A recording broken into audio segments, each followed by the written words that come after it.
अस्सलाम वालेकुम दोस्तों, मैं हूं मुदस्सिर नवाज और आप देख रहे हैं एक्सप्लोर सेफ्टी मेरे साथ। आज एक बहुत ज़्यादा इम्पोर्टेंट क्वेश्चन जो है वो इस वीडियो में रेज़ किया जा रहा है, जो कि है क्लासिफिकेशन ऑफ फायर के हवाले से। बहुत सारी जगहों में इंटरव्यूज़ वगैरह होते हैं, तो वहाँ पे जब ये क्वेश्चन किया जाता है कि क्लासिफिकेशन ऑफ फायर के बारे में पूछा जाता है, तो इसके दो तरह के स्टैंडर्ड्स जो हैं वो दुनिया में राइज किए गए हैं। एक जो है वो आईएसओ स्टैंडर्ड है, एक है एनएफपीए स्टैंडर्ड। ठीक है। तो ऑर्गेनाइजेशन ऑफ स्टैंडर्डाइजेशन जो है इंटरनेशनल जो है वो आईएसओ है, और नेशनल फायर प्रोटेक्शन एसोसिएशन जो है वो एक अलहदा जो है वो फायर की ऑर्गेनाइजेशन है।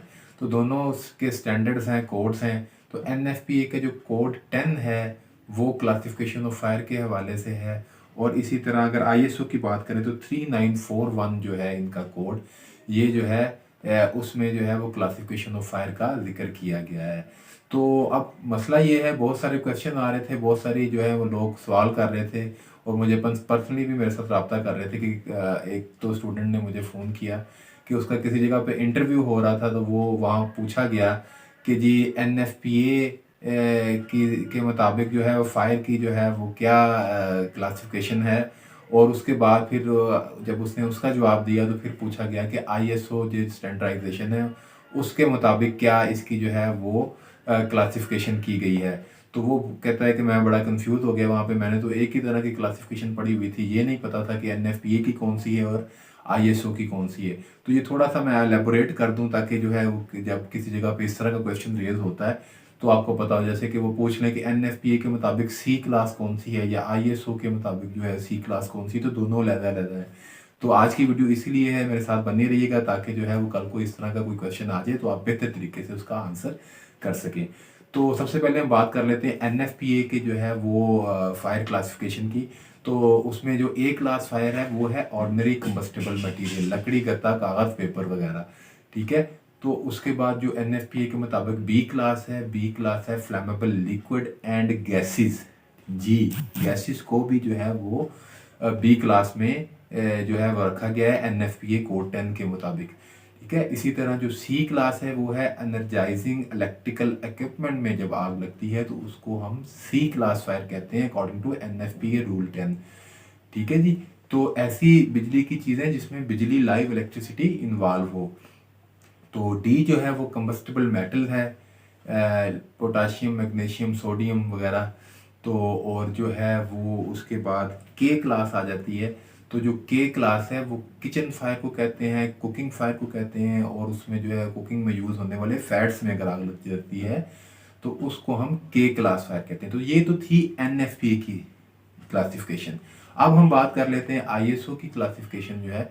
तो उसमें जो ए क्लास है वो सेम है एनएफपीए की तरह, ए क्लास लकड़ी, गत्ता, कागज़, पेपर, ऑर्डिनरी कंबस्टिबल मटेरियल।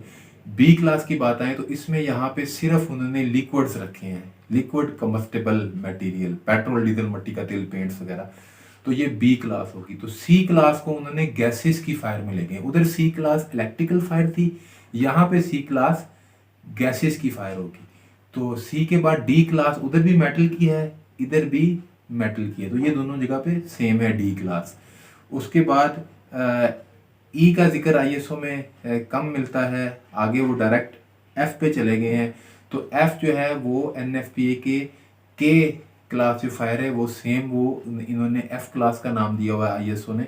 तो आईएसओ में जो है वो के की जगह एफ क्लास जो है वो यूज़ की जाती है, जिसको हम किचन फायर कहते हैं। कुकिंग ऑयल और फैट्स वगैरह इसमें इन्वॉल्व होते हैं। तो अब आईएसओ की बात करें तो इसमें इलेक्ट्रिकल फायर का कोई जिक्र नहीं है। तो इसमें जो है मैंने कोशिश की है कि इसमें चीज़ें कुछ सर्च आउट करूँ, कोई डिग आउट करूँ।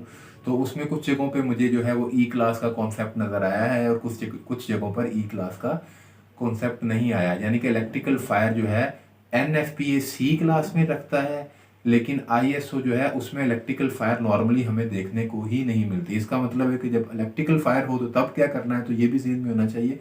तो कुछ जगहों पे मुझे नज़र आया कि उन्होंने इलेक्ट्रिकल जो है वो एनर्जाइजिंग इलेक्ट्रिकल इक्विपमेंट की भी बात की है, लेकिन उसको कोई ख़ास क्लास का नाम नहीं दिया गया।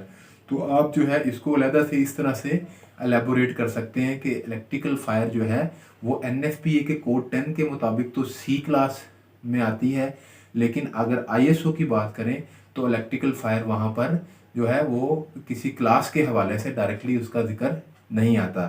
तो ये थी इसकी थोड़ी सी डिफरेंस। तो अगर वीडियो अच्छी लगी हो तो इसको लाइक करें, सब्सक्राइब करें और चैनल को जो है वो